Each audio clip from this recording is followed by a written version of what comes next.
So you've seen the Cloverfield Paradox, and if, like us, you have a lot of questions after that, hopefully we are here to answer some of them. Here are 10 questions we have after watching the Cloverfield Paradox. Obviously, there are going to be spoilers coming up, so if you haven't watched it, head over to Netflix, watch it, and then come back here. But joining me to discuss the 10 questions is Louise Blaine. Hi, JJ. Hi, Louise. So the first, probably most important question is, how does this all fit into the Cloverfield universe, if at all? It definitely does fit into the Cloverfield universe, even though it was initially crafted to not connect and was a script that has been retrofitted to connect. It absolutely does connect to the Cloverfield universe.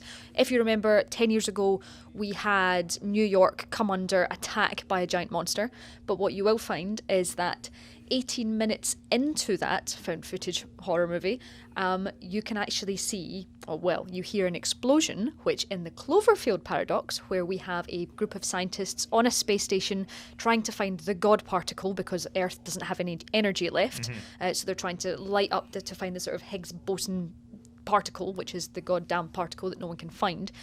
They managed to turn that on successfully at exactly the same moment in the movie, 18 minutes 20 seconds in, which I think Reddit discovered quite quickly, which means that it kind of ties in. So whatever they're doing has set up, they've done something with reality which has brought out a monster. And also 10 Cloverfield Lane, when Emmett's describing what happened before he went into the bunker, he also described seeing a flash of light. So whether that's in, and we'll go into it later, this universe or another universe, certainly the Cloverfield station putting the SHEPARD through its God particle paces was what started all of the franchise. Yeah, because the theory is turning on the SHEPARD basically causes a rift in the time-space continuum and throws everything out of whack. So you line the two movies up, you see the power go out as soon as the SHEPARD activates, and then in 10 Cloverfield Lane, when they talk about the purple light, you actually see the purple light in Cloverfield Paradox that happens. So it is connected. It's very connected, and it's totally, everything that happens in Cloverfield Paradox, it's totally its fault. We've got an author of the book Cloverfield Paradox talking on a radio station saying, talking a TV station saying that it could cause demons and reality will be inverted and all these things.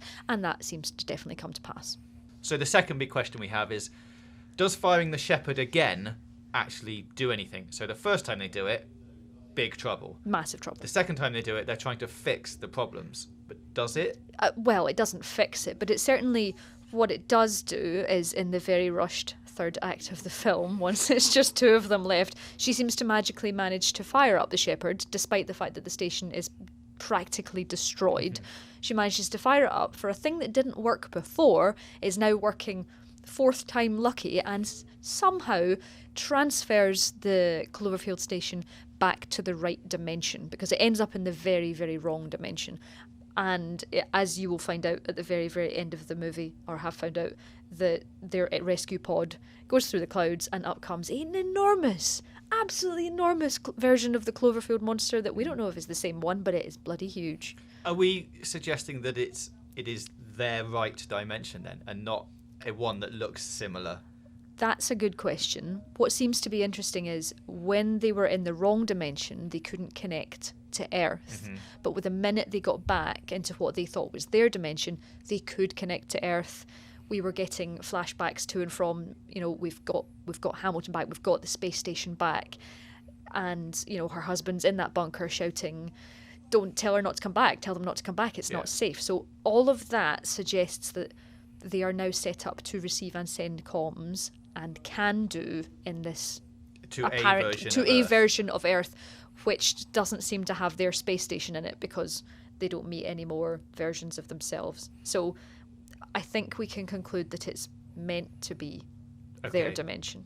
Because there's that bit at the beginning of Cloverfield Lane when the space pod crashes into the sea, which could be their pod crashing into the sea. Oh, you mean at the end of Cloverfield?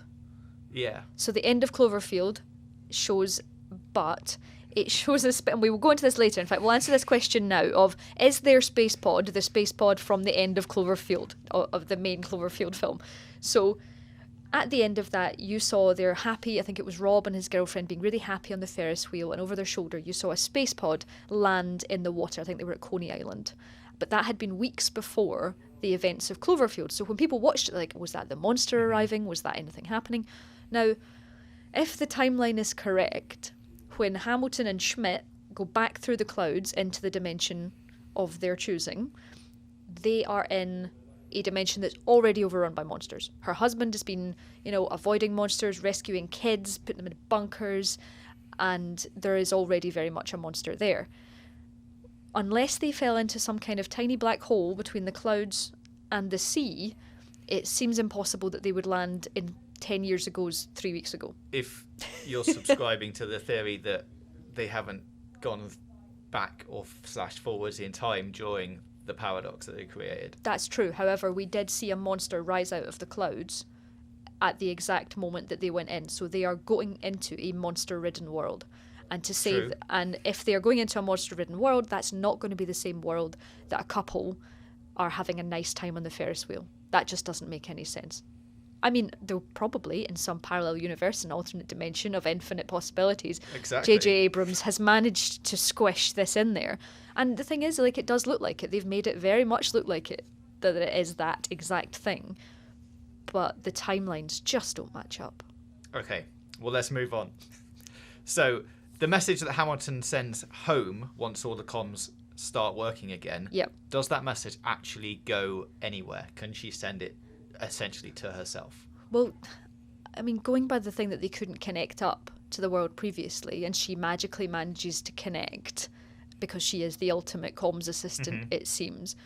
Who can say whether that got there or not? But I will say that if it didn't, then the whole thing seems quite pointless. I mean that whole thing. She's come on this journey to realise that if she did this, then she could save a version of her own children. And if it doesn't get anywhere, it's completely pointless. Yes. I mean the film. I don't like the film. I find the film entirely pointless, and I would love to skip Cloverfield Paradox entirely from this franchise. But it would be even more pointless than it already is. But it does give credence to at least there's a happy ending. Yes, there would be a happy ending. If she got that message and she's like, I can finally deal with the fact that there's an alternate version of me telling me not to do things. And if she then followed those instructions of the alternate me, then maybe we have the only happily ever after we've ever had. Okay. Should be nice. Well, that fixes that problem then. Done. So, next up, on the ship, why does the ventilation room fill with water? So on the spaceship, it suddenly starts filling with water. And you're like, why is that happening? Yeah, it's not like there's any pipes that are burst. It doesn't look like that. No. So, but you can explain it again with a parallel dimension theory. Yes. So in this version of reality in which they have skipped to, a version of the Cloverfield station is underwater. It has crashed. And if it's underwater, then chances are it is flooding too. And if the Cloverfield station that has come from one reality and is now in the next, it's probably not meant to be there. The universe is not going to like it very much, and it's kind of, things are changing in both of them, which is how that ends up full of water, and also how Jensen ends up plugged into the walls screaming, because she's not meant to be there either, but has somehow transferred there. And sort of how the gyroscope ends up inside a body. Yeah. How arms disappear through the arm. walls. Oh, the arm. The then sentient arm, JJ. Yes. It's not just an arm. No. I mean, I can't explain why an arm would be not just sentient, not just know that it needs a pen, but also know what was in Volkov's stomach, which was the missing gyro. It's a parallel dimension. They're just super advanced arms in the future. Yeah, they are. There are no rules. But they're clearly, that's the problem with this, that the clear paradox with this is that this is meant to be a slightly different version of our reality, which I'm all on for, but these strange occurrences, some of which make sense and a lot of which don't, are kind of what pulls this thing down. It doesn't feel as smart as it thinks it is. Because you could explain a lot of it, like the plans on the ship changing and him not knowing about it would be, well, that's because they were at one stage that version of it. Or she was on that, so that was why she was in the wall, literally, because she was in a different part of the ship. Yeah, and it just shifted slightly, and then she was trapped inside the ship. But the arms? The arms are more difficult. The arms are difficult to explain. Okay, so on a similar theme, who was Volkov talking to when he's looking in the mirror and having a conversation? Well, so there's multiple theories on this. Either he just decided to go crazy, I don't think that's the case. I think a version of, rather than just appearing on the ship, I think a version of his other dimensional him has arrived inside, kind of like a host. So there's two of them.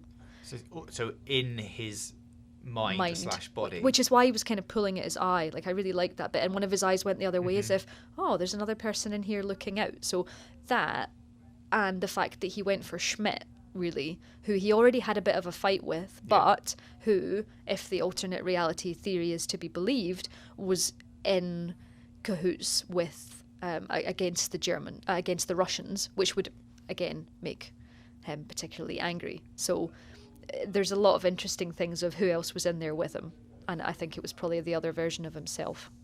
Okay, well, about halfway through. Hope you're all keeping up, because I'm certainly very confused. But let's carry on.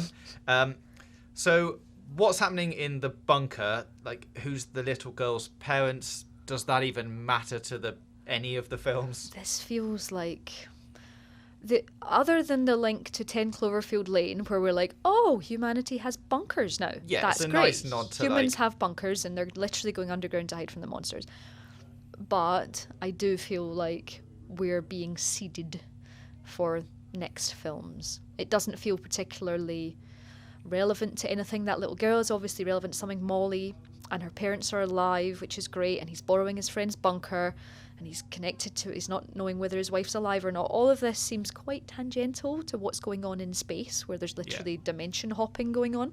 So I think while it's meant to sort of keep us in a version of reality that you can go, that is Earth, that is where it starts, I feel like we're having future franchise entries teased. Because we know the next film is set in World War II, like 1944. Yeah. And there's like mutant Nazis. Yeah, it's codenamed Overlord, and it's a World War II thriller.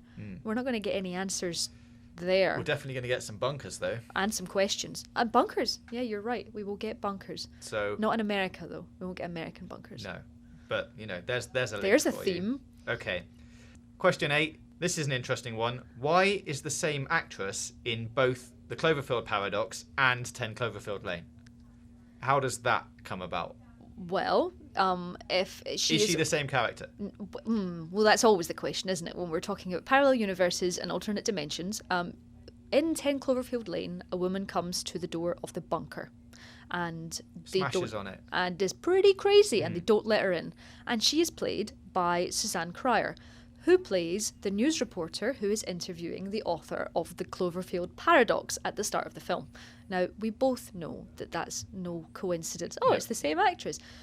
Whether they are in the same universe, whether all things go to hell so quickly that she then makes it to, is it somewhere near New Orleans that 10 Cloverfield Lane set? Which doesn't seem likely. So we're talking alternate dimensions. Yeah, because you'd suggest that in the other dimensions, she's not a news reporter anymore. Yeah. She's got some other job. Yeah, she has else. So we are living in a world now for Cloverfield of infinite possibility and endless tweaking. So while some universes can be the same, they describe the fact that Hamilton's alternate self stayed on Earth while she came up.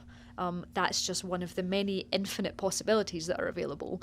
But they are reminding us that is potentially the case, which I think lessens things a bit, really. I want things to happen in a couple of worlds and keep them smart, but no, now it's just infinite. It's whatever you want to happen now. Yeah. Because in both of those films, she's like an unnamed character, so there's no way of telling. No, really. none.